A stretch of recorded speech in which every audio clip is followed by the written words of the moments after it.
नमस्कार, स्वागत है आप सभी का। मैं हूं आपके साथ प्रीति। आइए शुरुआत करते हैं संसद में आज की सुर्खियों के साथ।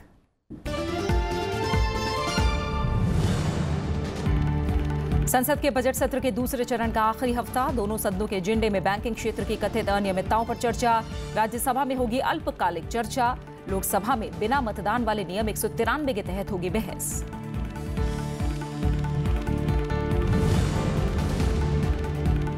मोटर यान विधेयक राज्यसभा में। यातायात नियमों के उल्लंघन पर भारी जुर्माने का प्रस्ताव। स्टेट बैंक निरसन और संशोधन विधेयक और भ्रष्टाचार निवारण संशोधन विधेयक पारित कराने पर होगा सरकार का जोर।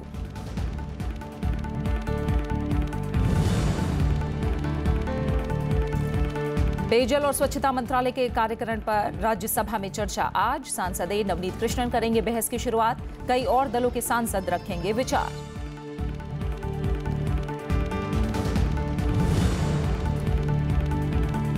और लोकसभा के एजेंडे में आज राष्ट्रीय आयुर्विज्ञान आयोग विधेयक।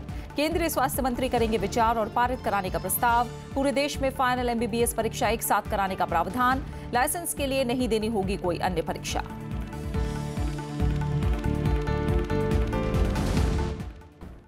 संसद के बजट सत्र के दूसरे चरण का 5वां और आखिरी हफ्ता आज से शुरू हो रहा है। बीते 4 हफ्तों की बात करें तो संसद की कार्यवाही अवरोध की वजह से बाधित रही है। सरकार और आसन के अनुरोध के बावजूद गतिरोध खत्म नहीं हुआ। दोनों सदनों के एजेंडे में बैंकिंग धोखाधड़ी पर चर्चा शामिल किए जाने के बावजूद इस पर चर्चा शुरू तक नहीं हो पाई है। सरकार सभी मुद्दों पर चर्चा के लिए तैयार है, बावजूद इसके सदन में गतिरोध जारी है। अवरोध की वजह से संसद में कई अहम विधेयक भी लंबित हैं और जरूरी विषयों पर चर्चा नहीं हो पा रही है।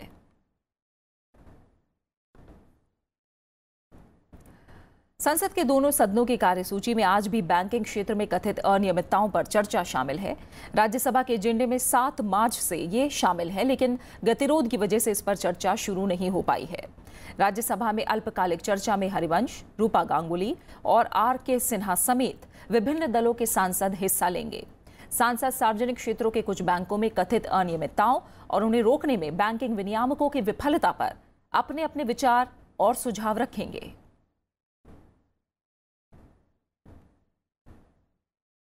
लोकसभा में भी आज बैंकिंग क्षेत्र में कथित अनियमितताओं पर चर्चा होनी है।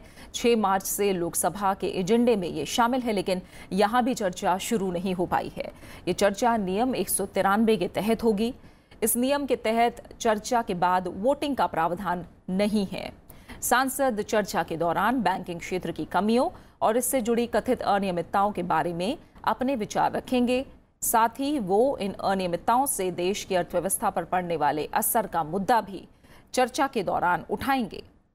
सदन में चर्चा की शुरुआत रिवोल्यूशनरी सोशलिस्ट पार्टी सांसद एन.के. प्रेमचंद्रन करेंगे। उनके अलावा कांग्रेस सांसद के.सी. वेणुगोपाल समेत विभिन्न दलों के सांसद चर्चा में हिस्सा लेंगे। राज्यसभा में आज पेयजल और स्वच्छता मंत्रालय के कामकाज पर भी चर्चा होगी।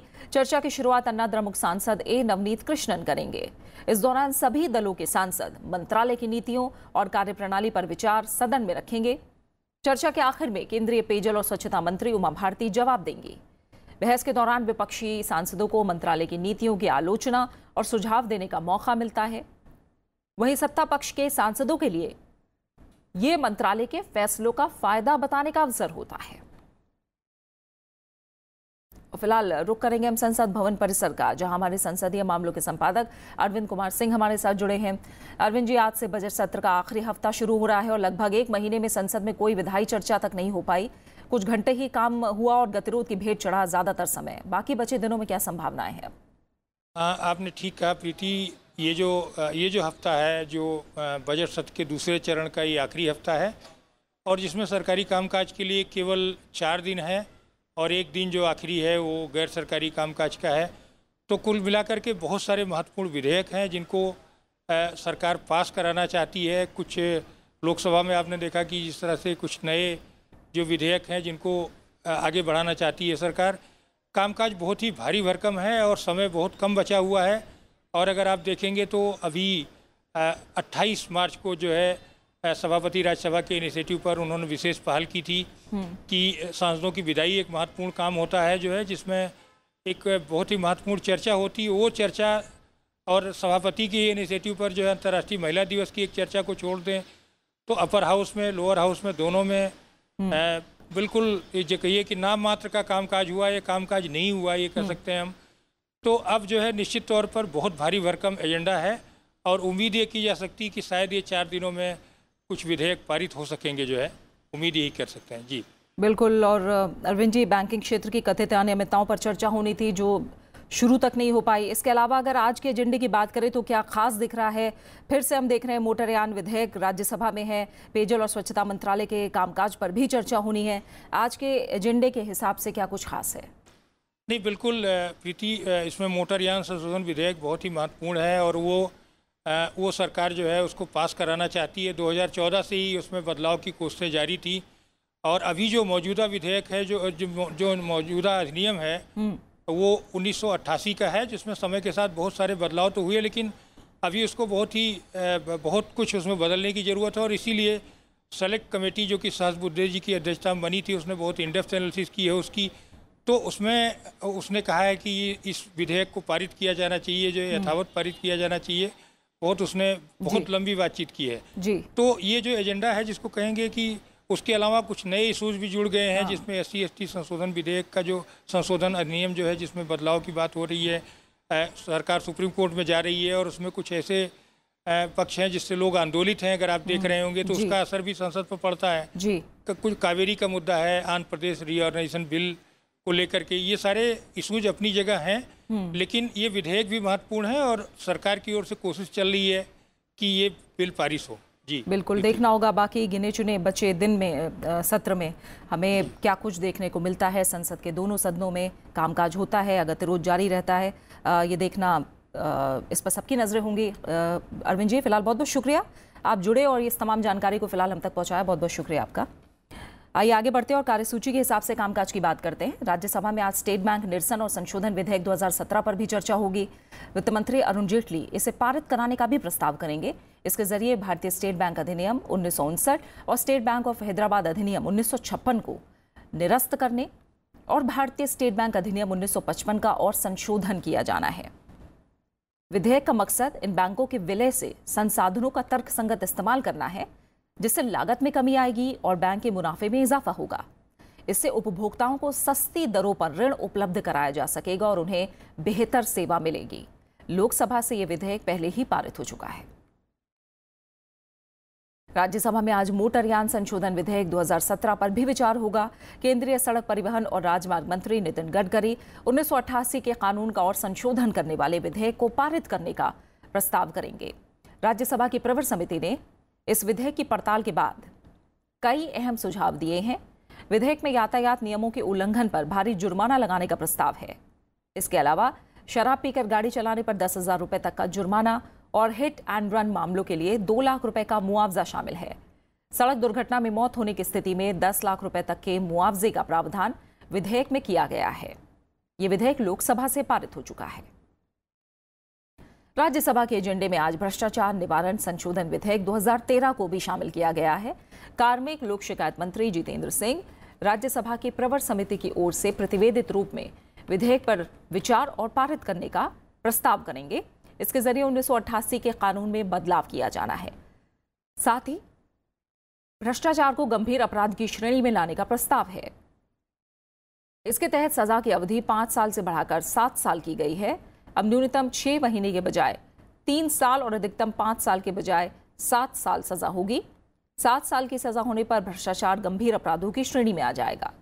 भ्रष्टाचार के मामलों के जल्द निपटारे के लिए 2 साल की समय सीमा तय करने का भी प्रावधान है।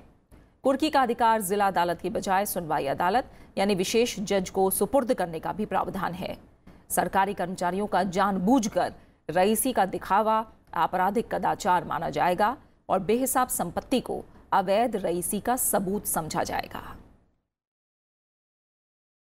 लोकसभा में आज भगोड़ा आर्थिक अपराधी विधेयक 2018 पर चर्चा होगी। वित्त मंत्री अरुण जेटली इसे पारित करने का भी प्रस्ताव करेंगे। भगोड़ा आर्थिक अपराध में उन अपराधों को शामिल किया गया है जिसमें कानूनी कार्रवाई और गिरफ्तारी से बचने के लिए आरोपी विदेश भाग जाते हैं।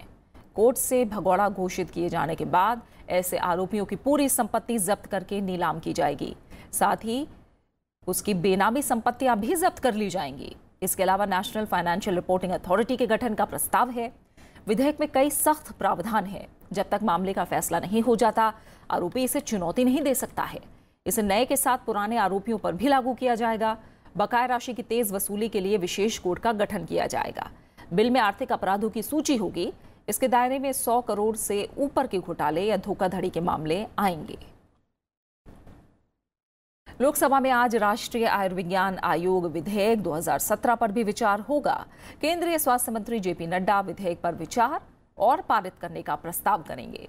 विधेयक का मकसद चिकित्सा पेशेवरों को अपने काम में नवीनतम चिकित्सा अनुसंधान अपनाने और अनुसंधान में योगदान करने के लिए प्रोत्साहित करना है। विधेयक में चिकित्सा शिक्षा व्यवस्था को ज्यादा पारदर्शी और गुणवत्तापूर्ण बनाने के लिए राष्ट्रीय चिकित्सा आयोग के गठन का भी प्रावधान किया गया है। पिछले हफ्ते केंद्रीय कैबिनेट ने इस विधेयक में संशोधनों को मंजूरी दे दी थी। इसके मुताबिक पूरे देश में फाइनल MBBS परीक्षा एक साथ होगी। इसका नाम राष्ट्रीय एग्जिट टेस्ट होगा और मेडिकल छात्रों को लाइसेंस के लिए कोई अन्य परीक्षा नहीं देनी होगी। आयुष चिकित्सकों के एलोपैथिक प्रैक्टिस के लिए ब्रिज कोर्स का प्रावधान भी हटा दिया गया है, जिससे अब वो एलोपैथी की प्रैक्टिस नहीं कर पाएंगे। लोकसभा में वित्त मंत्री अरुण जेटली आज चिट फंड संशोधन विधेयक 2018 पर विचार और पारित करने का भी प्रस्ताव करेंगे। इस विधेयक का मकसद चिट फंड क्षेत्र की सुव्यवस्थित वृद्धि और अड़चनों को दूर करना है। साथ ही अन्य वित्तीय उत्पादों तक लोगों की पहुंच सुनिश्चित करना है। चिट का ड्रॉ कराने के लिए वीडियो कॉन्फ्रेंसिंग के जरिए भी कम से कम 2 ग्राहकों को शामिल किए जाने का प्रावधान है। वहीं फोरमैन के कमीशन की अंतिम सीमा अधिकतम 5% से बढ़ाकर 7% करने का भी प्रस्ताव है। वहीं मानव संसाधन विकास मंत्री प्रकाश जावड़ेकर राष्ट्रीय अध्यापक शिक्षा परिषद संशोधन विधेयक 2017 पर विचार और पारित कराने का प्रस्ताव करेंगे। इसके अलावा लोकसभा में आज 5 विधेयक भी पेश किए जाएंगे। महिला और बाल विकास मंत्री मेनका गांधी व्यक्तियों का दुर्व्यापार निवारण, संरक्षण और पुनर्वास विधेयक 2018 पेश करेंगी। वित्त मंत्री अरुण जेटली अविनियमित निक्षेप स्कीम पाबंदी विधेयक 2018 सदन में पेश करेंगे। नागर विमानन मंत्री सुरेश प्रभु भारतीय विमानपत्तन आर्थिक विनियामक प्राधिकरण संशोधन विधेयक 2018 पेश करेंगे। केंद्रीय कानून मंत्री रविशंकर प्रसाद वाणिज्यिक न्यायालय, उच्च न्यायालय, वाणिज्यिक प्रभाग और वाणिज्यिक अपील प्रभाग संशोधन विधेयक 2018 पेश करेंगे। साथ ही कानून मंत्री रविशंकर प्रसाद मध्यस्थता और सुलह संशोधन विधेयक 2018 पेश करेंगे। और इसी के साथ फिलहाल संसद में आज में इतना ही। छोटा सा ब्रेक और ब्रेक के बाद देखिए टुडे इन पार्लियामेंट। नमस्कार।